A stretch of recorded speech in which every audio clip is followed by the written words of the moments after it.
Welcome back to the Sports Source. This segment brought to you by A.G. Hines Company. Right now, it is tough to find building materials. I'm sure you've heard the stories out there.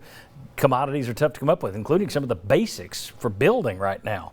But with 100 years of experience and contacts, A.G. Hines Company has a bigger selection than most of the national chains at the moment. If you're starting a building project, start it by visiting A.G. Hines Company to see if they have what you need. My guess is you're going to find basic building materials in greater supply at A.G. Hines Company than you will at any of the national chains. I can say that because I know some of the national chains locally have been calling A.G. Hines Company to try and get a hold of their stuff. A.G. Hines Company, right in downtown Knoxville, 101 years they've been doing their thing, and they can help you start your project today. All right. Let's welcome in the next member of our panel right here, Josh Ward. You can hear him noon to 3, Monday through Friday on WNML AM and FM.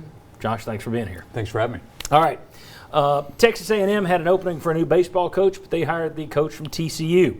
LSU had an opening, and despite rumors that they were going to offer Tony Vitello $2.1 million, they hired the coach from Arizona. Now, we've known for a while that UT is promising raises for Vitello, his staff, upgrades to Lindsey Nelson. We don't know exactly how far that's going to go, but supposedly Tennessee's going to do all it can to keep Tony Vitello. Now that the big SEC jobs are off the table, do you think Vitello is a lock? And I think most of us thought he was going to stay, period.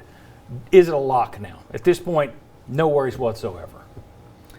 Well, in Knoxville, you always are careful, right? You at least keep the key handy. Be very careful about the lock thing. Right. But I would just be really surprised. I'd be stunned, I think, at this point, if Tony Vitello is not Tennessee's baseball coach. And Jimmy, I think that's his focus. I think he's focused on what happens next at Tennessee. I do too. I said Friday I was 99% sure he's coming back. The reason I left my 1% is I thought Tennessee would beat Georgia State in football. Yeah, I learned my lesson. Never know. But I do. And a couple of things on the background. First off, I don't believe LSU ever offered Tony Vitello 2.1. No. I don't think they ever offered him the job. He was about 5th on the list, and that comes from two people that covered LSU that are very knowledgeable. A&M wanted him. He wasn't interested in A&M. He likes it here, so he'll get his raise.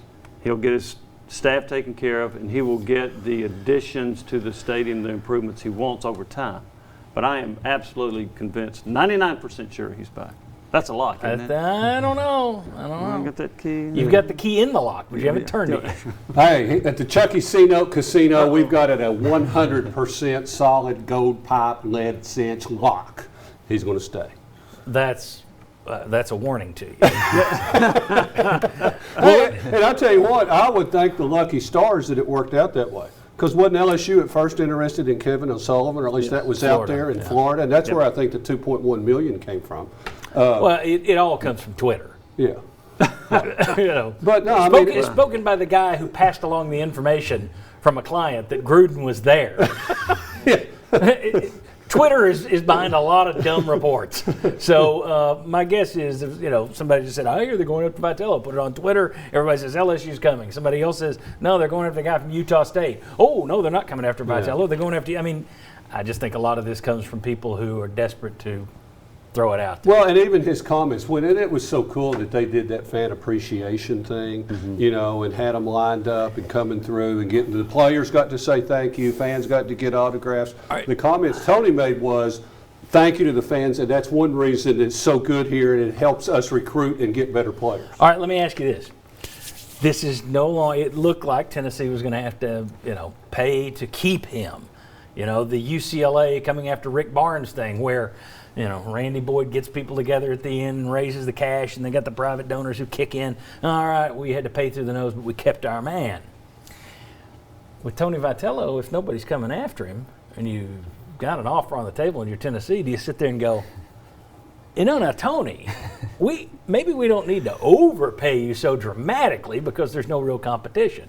If you're Tennessee, do you go ahead and just shoot the moon and throw all kinds of cash at this guy and make all the promises in the world? Or does the fact that maybe nobody else is coming for his hand in marriage, does that impact your decision and say, we could save $100,000 here. We don't need to give him this, we could give him this. So you're suggesting tell him, actually you took a pay cut this year because of COVID, so technically you're getting a raise. You're next already year. getting a raise, yeah. No, I would go ahead and get out in front of next year's offers because this probably won't be the last time that schools are interested if Tony Vitello is going to do what you expect. So I would make sure you're putting in place financially for him, his staff, and of course Lindsey Nelson what you need for 2022 and beyond. I'd get out in front of it too. Yep. And people have long memories, Aaron Rodgers.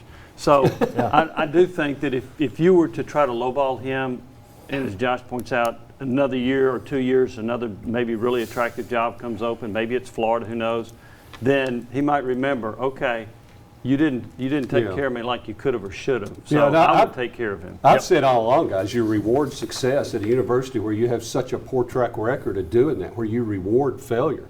And then you got to look at the big picture. Look who he's recruiting against, and your stadium ranks 13th out of 14th in the league, and you can't help a brother out with that.